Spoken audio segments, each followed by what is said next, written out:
Hi, everyone, and welcome to the Muslim Sex Podcast. I have some exciting news. I want to let all of you know that I am opening up my office, my private office, where I can see you here in New York, and it will be opening at the end of this month. So this month is now June. So at the end of this month, my office will be up and running, and I would love for you to come in and see me as a patient. So go to V Health, so that is FEMMEVIEHEALTH.com, and sign up to be a member of my concierge gynecology practice. And you can also come to see me for regular visits, or if you have a problem visit, come and see me. I, of course, focus on menopause and sexual health. So if you're having any of those issues, I'd love to see you. And make sure you come in and say hi. I'd love to meet you in person. So also, the retreat is still going on. It'll be happening September 16th through the 23rd, and we only have a few spots left. So if you were thinking about coming to the retreat where we focus on nutrition and sexual health and menopausal health, you need to register today because spots are filling up. And once it's sold out, it will be sold out and we will not be taking any more participants. So make sure you go and register for that as well. Also, as always, please remember to like and share this podcast. Leave me a 5-star review so that it shows up and so that we can get the word out about menopausal and sexual health, as well as intimacy and intimacy coaching. So if you love this podcast, please make sure to leave me a 5-star review. And now on to the episode. I am an American board certified OBGYN, a mom, a Muslim, and I'm talking about sex. This is the Muslim Sex Podcast. Welcome to the Muslim Sex Podcast. I'm your host, Dr. Sadaf Lodi, and this episode is everything you need to know about the human sexual response cycle. And I'm so excited for my guest today. But before we get into it, the first thing I want to make very clear is that we are definitely not giving any type of medical advice. So if you have any questions about your health, please speak with your friendly healthcare provider. And if you have any questions about your religion, please speak with your friendly neighborhood religious leader. And this is the Muslim Sex Podcast, because I just happen to be a Muslim woman that talks about sex. So today I am super, super excited because I have on with me the one and only Dr. Rosemary Basson that is coming to us live from British Columbia. And I will let Dr. Rosemary Basson introduce herself. Well, thank you. Thank you, Sadaf, for this really kind invitation. Well, as you can see, I'm fairly old. In fact, extremely old, but I did retire to look after my very unwell husband and then surprised myself by unretiring. So I'm back in the game of sexual medicine for the last year or so. So it all began back in the 80s. I'd been doing internal medicine and family medicine for, 15 or so years. And whenever there was a sexual problem for any of my patients, I really hadn't got a clue what to do. And I thought I'd better try and find out. And actually, over the decades, patients have taught me what it's all about. It's quite complicated, but very satisfying to be able to help people when I can.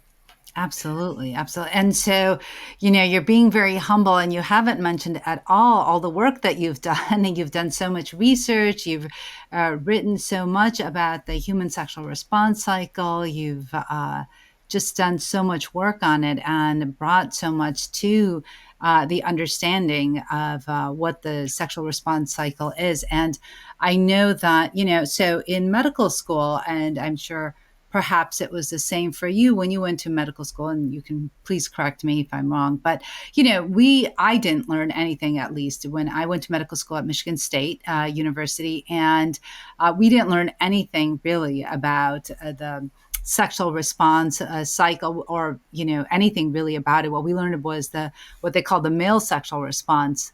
and we learned what Johnson's and Masters and Johnson, the research that they had done back in the 1960s, and we learned a little bit about that. And then that was it. That was just a couple of hours, and then I did OBGYN, and in my residency, we didn't learn anything at all. Again, the 4 years that we spent learning anything really at all about sexual medicine or menopause or anything for that matter. And really, it just, you had to kind of learn it yourself. If you were interested in sex med, you had to kind of figure it out. And now, thankfully, there is the International Society for the Study of Women's Sexual Health, ISWISH, that is here. And so, of course, they have conferences and things like that. But I'd love to know your story and how you began. Well, likewise, nothing at medical school. Mind you, this is in the 60s, so there was not actually, Master Johnson's work was barely published. Sure. That was kind of 69 and then 71 with Helen Kaplan. So no, that was the era. And you might have thought London, England, in the swinging 60s, we all knew about sex. No, we didn't. It was quite funny because they thought medical students were the source of all knowledge, and we were as ignorant as everybody else. So no, not then. But actually, while I was waiting to immigrate to Canada in the early 70s, so, probably 72 or 1972, something like that, I had a more senior job in the hospitals. So I was in charge of a whole ward of spinal cord injured patients, but they were actually all young men from motorbike accidents and paralysis. And my job, just because I was not the junior on the team anymore, I was a little bit more senior, was to 4 times a day catheterize, in other words, get the urine out of the bladder because they were unable to urinate themselves. Were shattered. So, of course, the question came up very quickly, Doc, what am I going to do about my sex life? So, of course, I had not a clue.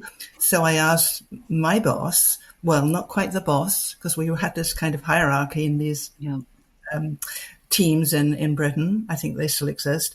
I asked the next one up the ladder, and he said, just distract the subject. And I said, well, and if that doesn't work, I didn't really like to do that anyway, but if that doesn't work, then what? Well, you just take the wife, assumption always it was heterosexual and married, okay? You take the wife aside and you just tell her to find another partner. Oh my God. That's just awful. for sex. Okay? So that in retrospect, put that little light bulb on, like this isn't okay. But I was, I had other things on my plate and didn't really think about that too much again until when I first got to Canada. I was in family medicine for, a few years before I thought about sexual medicine as a specialty. So it was then when I realized, if I ask, are there any sexual concerns? Very often there were. And sometimes common sense was helpful, and just kind of general knowledge. And so, yes, of course I could help. And I knew about the hormones that helped sex response, but that was about as far as I got. So then when my own family were a little older and I could study as well as work, I did some more studying and working and switched entirely to sexual medicine in about mid-80s, 1980s. Not my 80s, I'm almost there, but not quite. Yeah. Well, that's fantastic. So I'd love to know a little bit about when you started to notice more about the sexual response cycle and how you feel that it's really always been a cycle and not so much of that linear model that we talk about with Masters and Johnson, and how you came about publishing it, because I believe you published in 2001. Is that correct? 2001 or 2002 about the human sexual response cycle?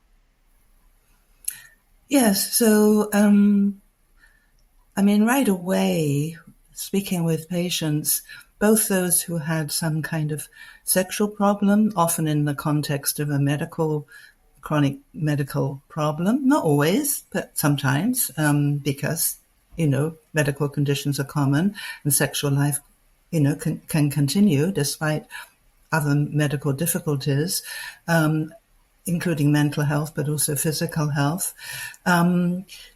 So speaking with our patients, I realized that often the concern was about desire or its lack.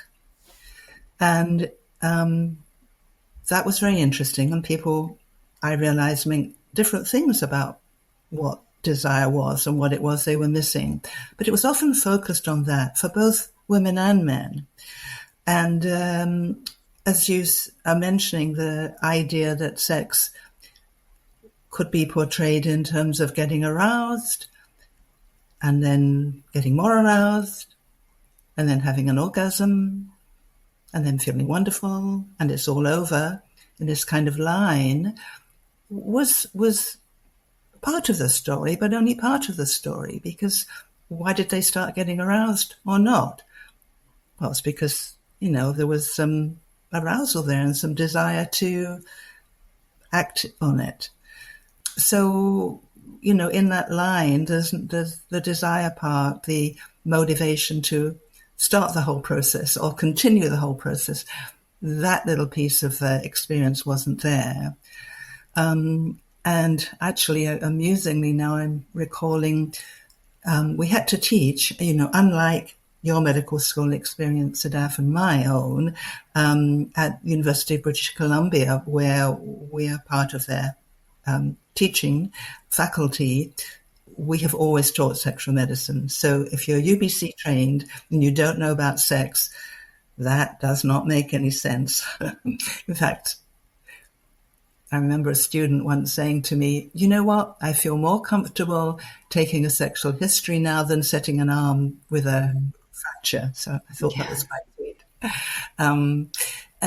So having, not having, but being asked to and being very pleased to teach a person in the sexual medicine clinic told me, it's great you're here and you can teach, but when I asked, why are we not teaching about sexual desire and its lack? Oh, nobody understands about sexual desire. Just don't mention it. Well, that's not very helpful. Yeah. So that's what it all was about, like trying to understand how this whole... Actually, Masters and Johnson spoke about a sex response cycle. They used the word cycle. And along with then Helen Kaplan, who isn't often mentioned, but she was an integral part of this beginning to try and understand what goes on. She spoke about desire. Desire, yes. And she spoke about kind of an external desire that's triggered and a kind of an internal pushing that's coming from somewhere. So, it kind of got lost, but it was there. It's there in the literature. It's, I'm not the origin of the sexual desire by any means. I'm not the first person to talk about it. Yeah. Fred Totes wrote about it in the 80s. I'm sure you know about this, but, it just didn't get into mainstream.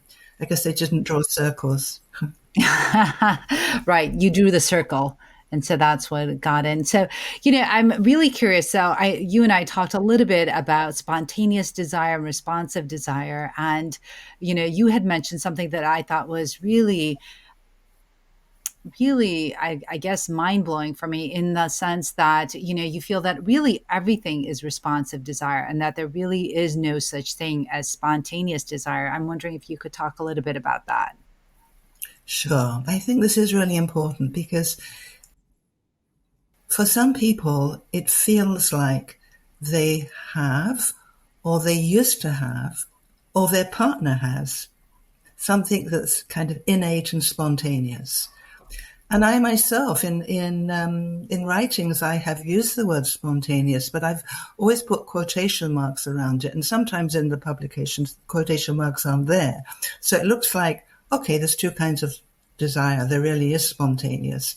But it does feel like that. But when you ask people, well, what actually happens or happened, if you're saying that this used to be there for you, well, I would just there'd be an invitation to be sexual with my partner, or I'd decide to instigate. And all I had to do was, kind of think about it. I mean, that's it. I just thought about it. Yeah. And the thought triggered something. Yeah, it triggered this kind of urging. Like, okay, so your thought did it. And sometimes, I've been reading this book. Okay, so the storyline triggered a wanting. Yeah, it was right there. Yes, it was right there. But it wasn't just innate. It got triggered, but perhaps in less than a second. And so often that's like a light bulb going on for some people, especially when they feel damaged or broken because they've never had that, or they did used to have it, especially when the relationship was new. And just to know, you've slowed down now. It's more complicated. The triggers, perhaps they're not so many and they take longer to work. And sometimes things get in the way. But this is normal. That's what we've got to try and figure out for you. Yeah, I think it's fantastic. The fact that you bring up that, first and foremost, that all of this is normal. And secondly, that, perhaps there was no such thing as a spontaneous desire, and that it's always been a responsive desire, and that, that either there's some type of trigger or there's a thought or, you're feeling a certain way or the moment is right, or there's something that causes a person to want to have sex. And so then, it's not really, there is some thinking. There's no such thing as it just happens, right? That there is some thinking that's involved in this whole process, and that really everyone has access to it. And that's what I love, is that what you just mentioned is that there's no such thing as, it just sex just happening. It does happen after there's a thought or something, triggers your mind to think about it, but that it's accessible to everyone. It's not that there's somebody's just innately born with this, spontaneous desire, and that not everyone can achieve it, but that everyone can learn it.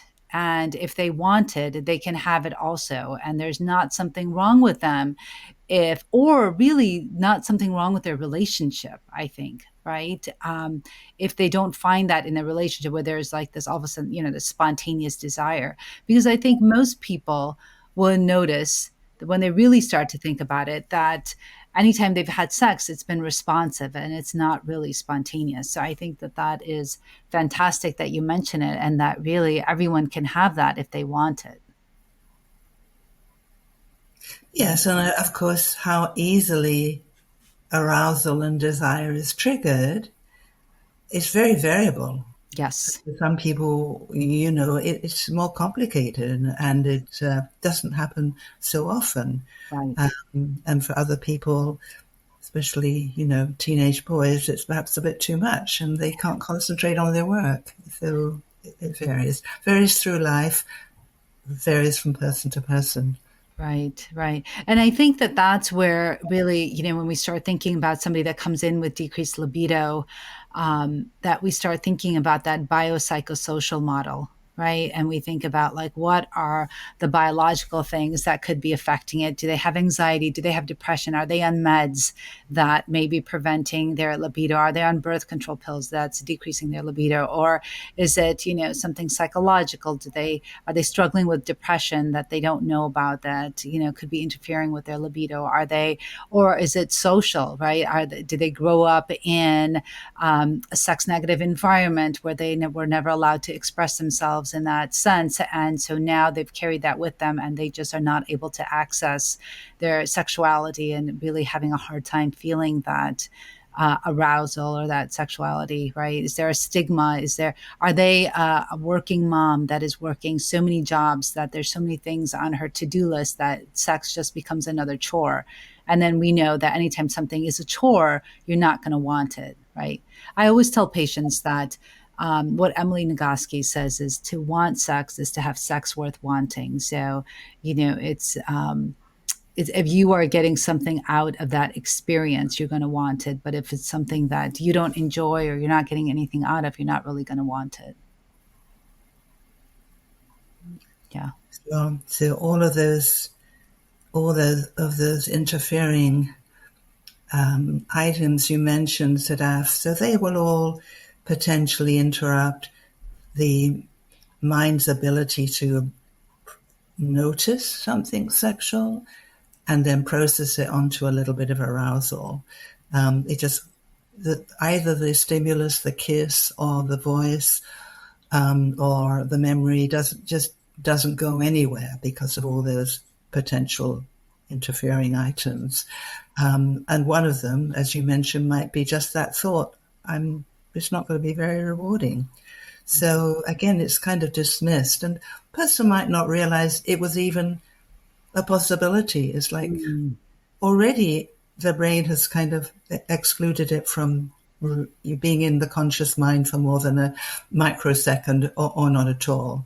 Yes. And, that's kind of normal, isn't it? Like if something's not going to be rewarding, we've evolved, or if you wish, being designed to not go there, not want that. That's not good for us. Absolutely. I love that, you bring that up about, just thinking that whether or not it's going to be rewarding for you, and to even know that that's a possibility, because I know that a lot of women that may have grown up in sex negative environments or cultures where sex is a taboo and not even spoken about, they may not even know that they have access to pleasure. They may not even know or understand their bodies, right? So if you don't know that that's a possibility, and I think you mentioned that, to know that sex can even be pleasurable and that that's a possibility for them, then they're not really going to want it, because instead it may seem like a duty instead of something that could be pleasurable for them. So I think that that's a lot there to unpack. I would love for you to get into a little bit more of your work, and you talk, about the emotional intimacy and how that makes a person more responsive and receptive to sexual stimuli. I know you have some slides that you wanted to just kind of show, so I'd love to get into that a little bit. So thanks, Sadaf. Yes, certainly I often do end up drawing circles when we were doing everything in person, but now there's a lot of Zoom consultations, so I often show circles on a screen, as we're going to do now, to try and explain how we are currently understanding what needs to happen for someone to feel sexual arousal and desire. And of course, what can interrupt that process. In other words, we're going to look at this so-called human sexual response cycle. And the response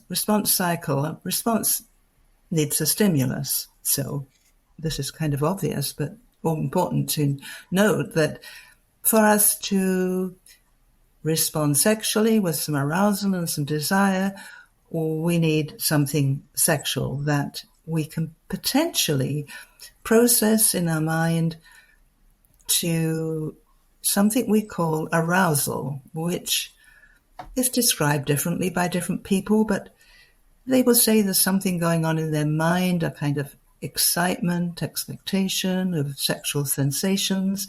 Yeah, but there's also sexual sensations. So there are physical feelings, and there are kind of mental excitement, and a kind of longing, like a physical longing for more of the same, and which we tend to call desire. And when we ask people, what do you really mean by desire? They will say, well, a physical longing. They will speak of an emotion of wanting, kind of being hungry for what?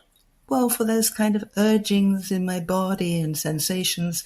So they really are talking about feelings that are felt kind of as a mental state, and feelings that are sensations. So true mind and body joined together. Can't separate it. Can't really separate the arousal from the desire, nor the mental from the physical. Okay, so that can all happen, potentially. Sexual stimuli can trigger these feelings of arousal and desire that are physical and mental, which can potentially be a motivation to begin sex either alone or with a partner. That's kind of easy. Maybe all it took was a memory of how sex can be rewarding. That's it. And the mind quickly appraises, that's a bit arousing to think about that. Okay, where are you? And they're looking for their partner. So that's easy. And it seems like it was almost spontaneous because it was just a memory or just the sight of a partner. Very often a man, less often a woman, will say, just have to look at my partner and I'm ready. Okay, so not spontaneous, but pretty quick. So that's easy. But the problem is that's not always the way it is, especially if you stay with the same partner year after year, maybe decade after decade. The norm then at the beginning of an opportunity to be sexual is often that it's different. We're kind of more neutral. Maybe it's just that finally at the end of the week, we've got the kids to bed. It's not really so late. We've got to crash and sleep. We have got time. We said we'd try for Friday evening. I'm really exhausted though, but I can get some energy. Yeah, me too, because it's been a while, but okay, I'm not quite in that mindset right now. But they're willing, either both partners or maybe one's pretty ready just by thinking about sex, but at least one of them is very willing to go ahead because they've got all sorts of other reasons that are over and beyond present arousal and desire. It's great if this is there right at the beginning, but it may not be. It may be one of many, many other reasons. Maybe I'm going to go ahead because I want to be emotionally closer to you, and that's how we always end up. Or I don't feel we're so close, but sex together helps us, doesn't it? Let's go ahead. Or I've really missed you. I've been looking forward to this. I'm neutral right now. I'm at baseline, but I know once you start kissing me and holding me, I'm going to feel aroused.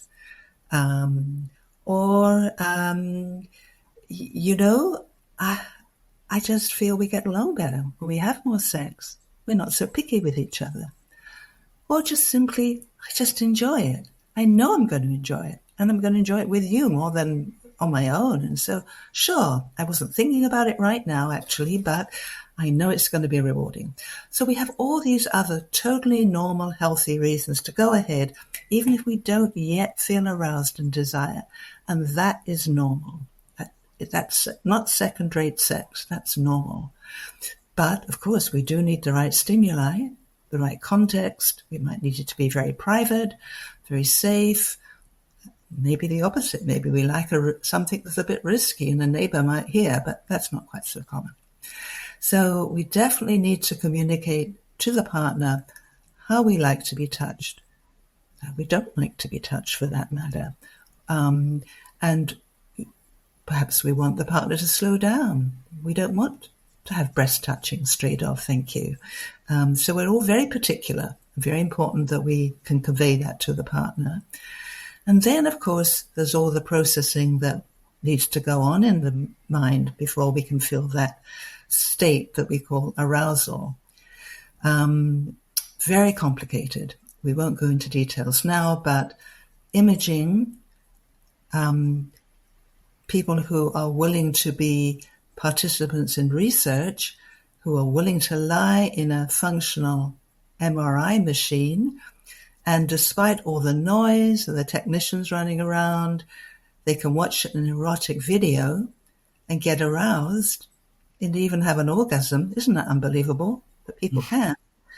And researchers can monitor their brain scans as they get more and more and more aroused. And it's extremely complicated networks all over the brain that are involved. Nothing simple. Anyway, this amazingly is possible, and then the arousal and desire can be triggered. And then, oh, there's another reason to go ahead. Now it's so much easier. We've got some desire and some arousal.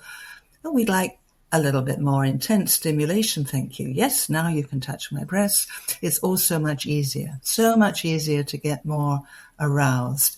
And then if the outcome is healthy and it's rewarding, of course, the cycle can be completed. And whether or not there's sexual satisfaction and emotional satisfaction depends on many things, not necessarily whether or not we have an orgasm or two or three or none, or a partner has an orgasm, or if the partner's a man, the man ejaculates, or he has a firm enough erection, etc., etc. So what satisfaction means is very variable. So this is the way we describe this to patients in the clinic, and then say to them, does it make sense? Not only does it usually make sense, but they will usually tell me where they have a problem. They might say, well, I think it's that we're not that emotionally intimate, and I don't always want to be close to my partner emotionally. You know what? I think we've got work to do up here. And that's possible. But where it usually is here. They will point here and say, this is my problem. I can't focus on these stimuli. It's not that my partner doesn't really know what I want, but oh goodness, I keep thinking that it's not going to work out well. Or I might have pain, or my partner's not going to be satisfied, or I don't look okay, or I won't have an orgasm, or I'm going to just take too long, or etc., etc. All those things, Sadaf, you mentioned, that can get in the way. We feel inferior, or it's very hard for those circuits I was talking about to actually work because we're on medications, or there's depression going on that interrupts those cycles, or we're just too tired, and the cycles it's very difficult for them to actually keep working, for us to keep aroused. So this is a very common place where the cycle is interrupted right there. So there's actually no arousal. But maybe that's the problem, that we're waiting for that kind of those feelings that are physical and they're not happening. That can occur just at menopause for a subgroup of women. They just don't get that genital kind of urging. They might still have an intellectual wanting, but that urging doesn't come in. And they kind of get stuck here. And it's not that rewarding. Or maybe it's not rewarding because actually I really wanted an orgasm and it's not happened. Or my partner insists on vaginal intercourse, penile vaginal intercourse, and it hurts. I'm sorry, but it hurts. Or my partner insists that we have a dildo in our interaction, and it's painful. So many places, but as I mentioned, this is the one that is kind of number one. So that's more or less what we do.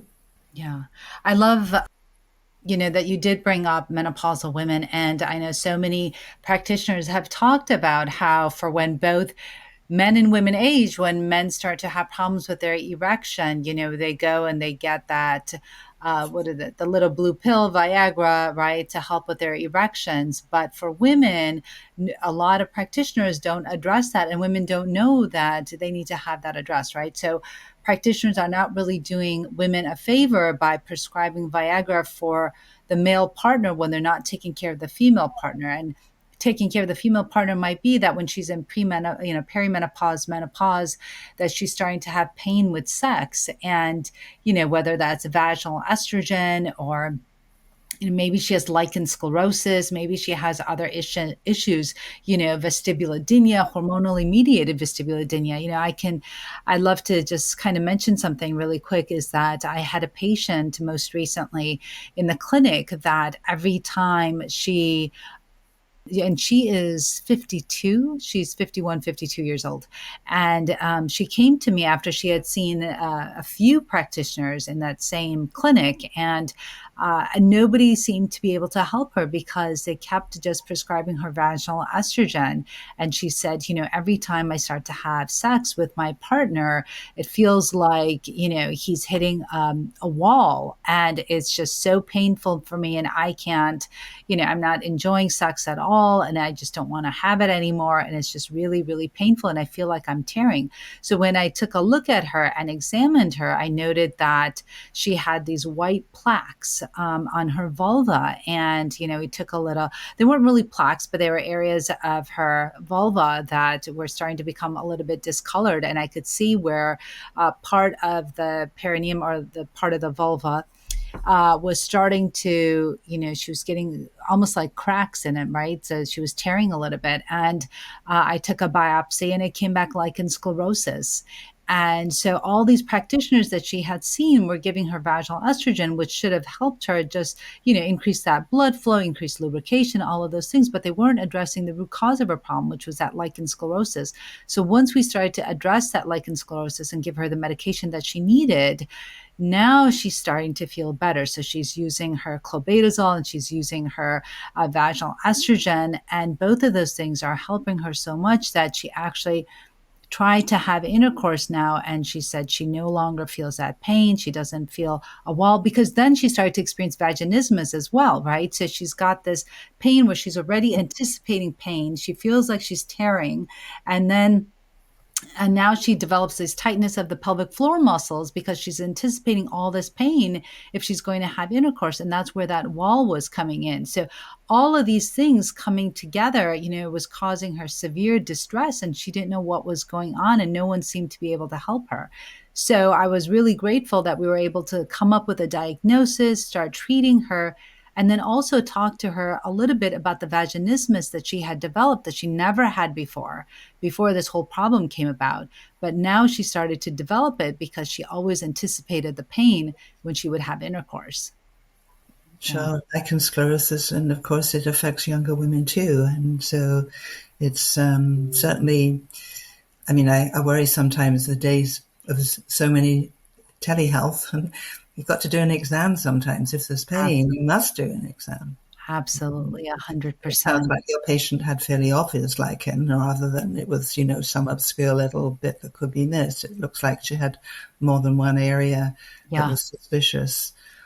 Yes, so perhaps encourage women to push their practitioners to examine them whenever they have pain. We don't need to do a physical exam if someone's only concerned with, say, desire. Like, that's not appropriate. In fact, it can be intrusive, and it actually upsets me when we get referrals. Please see this woman who has low desire. Physical exam is, a pelvic exam is normal, so I have no idea. So we actually don't need a pelvic exam, probably. Maybe a brain exam, do that, a mind exam. Right. And so not only has she had the, no help, she's had to have a genital exam that she didn't need, Right. So sad. Yeah.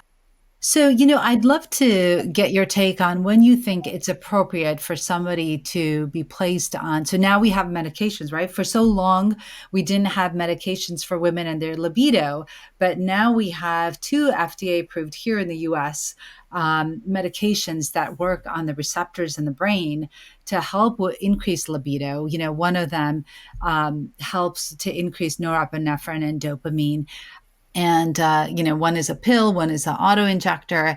And so I'm wondering, and, of course, then we have testosterone as well to increase with libido, to help with libido. So I'm wondering what your take is on, in terms of prescribing something for a woman for libido, if, when dealing with decreased libido.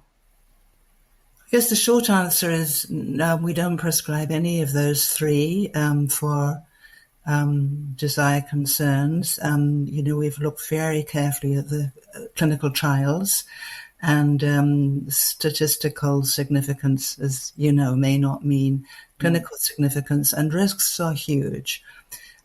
Added testosterone that is not replacing some, just adding to a normal amount, is not safe. The other two that you mentioned have, as you know, lots of side effects, many side effects. If the benefit was kind of huge and the woman was really informed of the side effects but chose that would be fine. But the benefit, to our understanding, is not huge. I don't want to get into all the politics of this, but I know you and I know how the approval process worked. Right. The vendetta that went to the FDA to get the approval. And not a good story. It's an embarrassing story. Embarrassing to medical community, I think. But bottom line is safety risks, big time, benefit, very doubtful. But what about pharmacological help? Well, you've mentioned topical estrogen, and sometimes a woman needs systemic estrogen. There's pros and cons and all sorts of risk-benefit we go through there, but we do as well. And certainly will sometimes prescribe systemic estrogen along with progesterone to keep it safe if they haven't had hysterectomy. But locally, not only the topical estrogens that are often necessary for both menopausal vestibulodynia and more common so-called atrophy, a long new name which nobody can ever remember, genitourinary syndrome of menopause.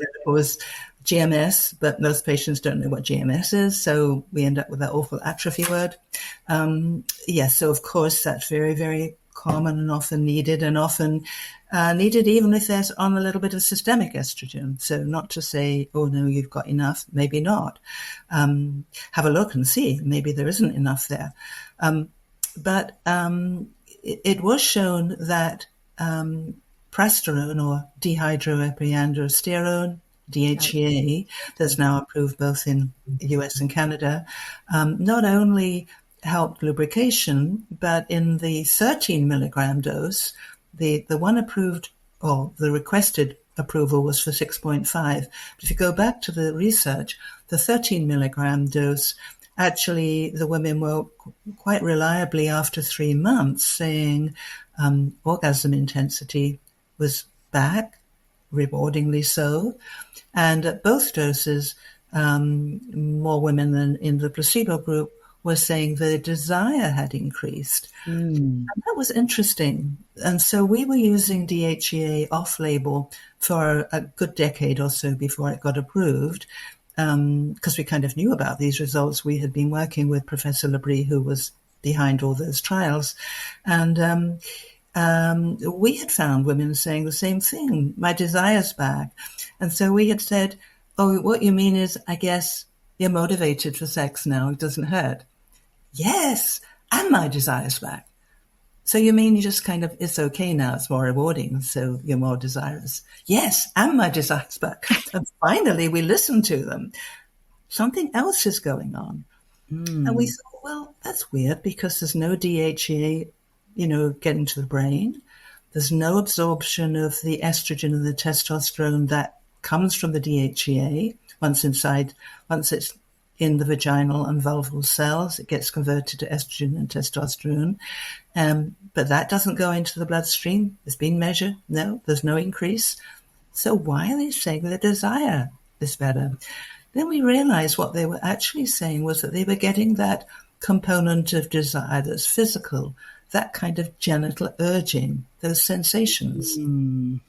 So, yes, we fairly often, for women who say desire has changed or gone around menopause, typically a couple of years after, we are prescribing the topical DHEA. Actually compounding it in a cream and massaging it around the clitoris and the opening of the vagina seems more beneficial than that vaginal suppository. So, which is the way it's formulated if you actually get it, the regular way.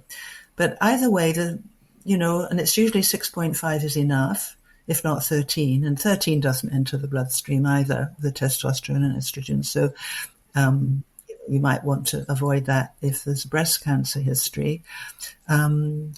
It's unclear from the various guidelines as to whether a woman with breast cancer who's on the aromatase inhibitors can use DHEA. Some guidelines say yes, some say, well, we don't know the safety yet, so no for now. But breast cancer patients not receiving aromatase inhibitors, approval seems to be there, as I'm sure you know, for the local DHEA. Right. So we do prescribe that a lot. Would we ever prescribe testosterone systemically, like, as an injection? If a woman has no pituitary gland, or damage to her hypothalamus, so the pituitary is not working, so the adrenal glands aren't working, the ovaries aren't working, so she's got to have replacement everything. Yeah, we would consider it then. But how often do we have somebody with, no pituitary function? Right. Yeah, I do, but I mean, I can count them on one hand over the decades. Yeah. So, okay, the quick answer was no, but the long answer is why no? Right. I think that that's so important that you mention progesterone, because there is definitely benefit to that, along with not only do women get the benefit of estrogen, but also testosterone. And we know that in the vestibule of the vulva, that those, it's more receptive to testosterone because it's part of embryologically part of the urinary system, which is has the testosterone receptors on it. So absolutely, that's part of the reason why we like to use progesterone. And we know that also in the vulva we have estrogen receptors, and we have estrogen receptors all over our body. And just like what you said, a lot of times, actually, when I prescribe menopausal hormonal therapy to women, I will always give them vaginal estrogen as well. To help with the increased blood flow, help with the elasticity, help with the tissue in the vagina, and to increase lubrication as well. I know that there was a study that you did with Lori Barato on a paper that both of you published on women that came to you for a decreased libido, and you had them practice mindfulness.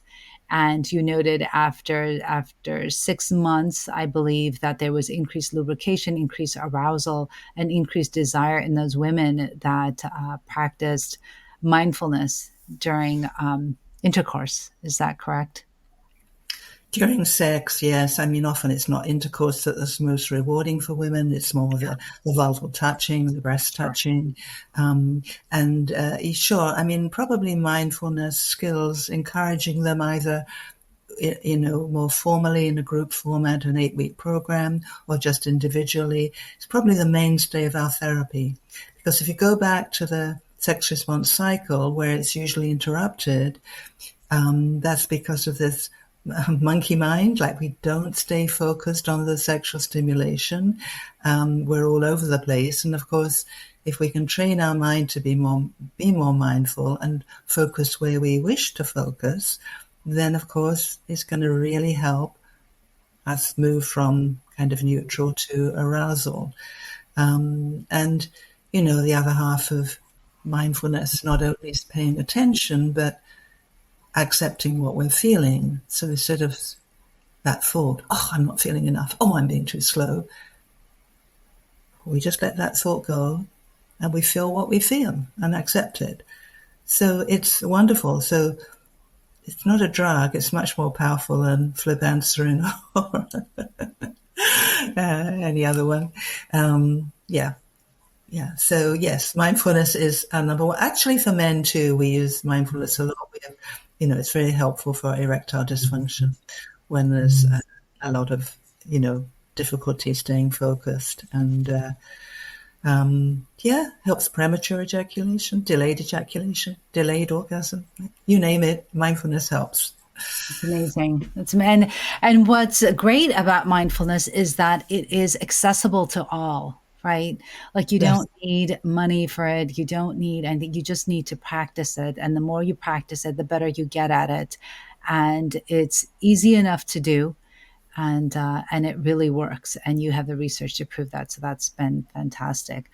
Well, I don't want to take up too much of your time, and I know that I've taken up a lot already, but I would love for people to know that are watching, that are listening, and just thinking like, wow, Dr. Rosemary Basson is so amazing. How could they get in touch with you, or at least read more of the works that you've written? How could they look that up? Oh, well, I guess people usually just go into PubMed and just put my name. That would be fine. The most recent description of sex response cycle is in something called the Encyclopedia of Sexual Medicine, a big kind of international publication that's available online. Can I send you the link? I mean, I Yes, don't. that would be fantastic. We would love to have that in our show notes, and then we can put it in so that people could access it. That would be fantastic. Sure. So Okay. thank you. And Sure. Well, thank you any, so much for inviting me. oh my Yeah. gosh, the pleasure was all Yeah. mine. Are there any pearls that you would like to leave the listeners with? Anything, last thoughts that you would, just like to tell somebody that's listening to, that's hanging on to all of your words that you're saying?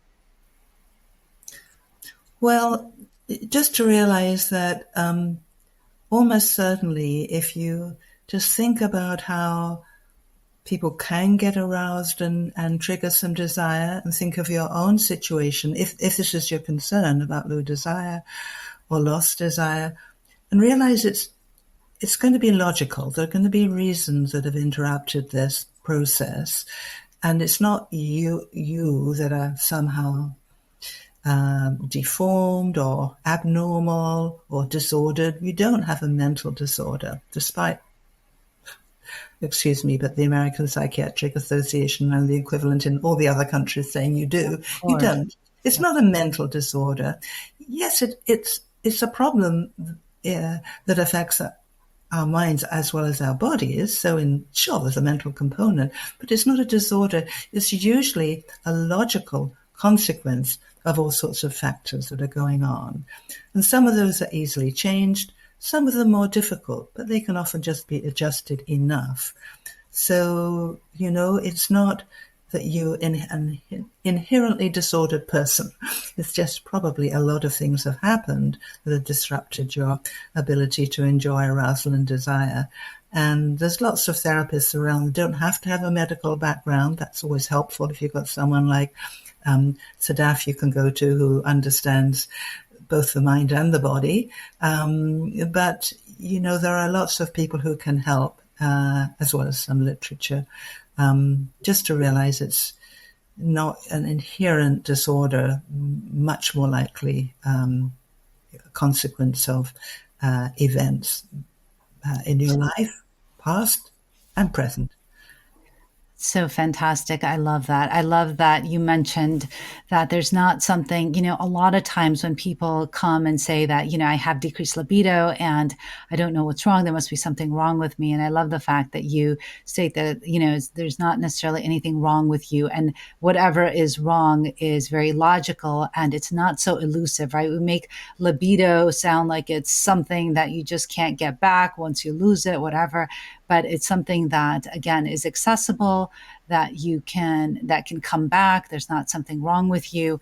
And I love the fact that you give hope. And I think that that's the most important thing, is that there's always hope. So fantastic. Well, thank you so, so much. Your time is so precious. And I'm so grateful that you came on, because I love your work. And once I read it, I was on a mission to have you on my podcast. So this is like a dream come true for me. So thank you so much for coming on and sharing your wealth of knowledge. So I really appreciate it. And well, that is done. And we are done here.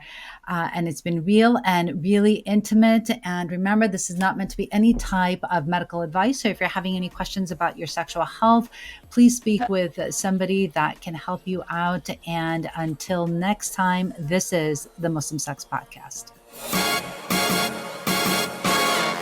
So thank you for listening to the podcast, and make sure you leave us a review, share and like the podcast. And if you leave me a review, I'd love to shout you out on social media. So be sure that you share it with all your friends. And thanks for listening.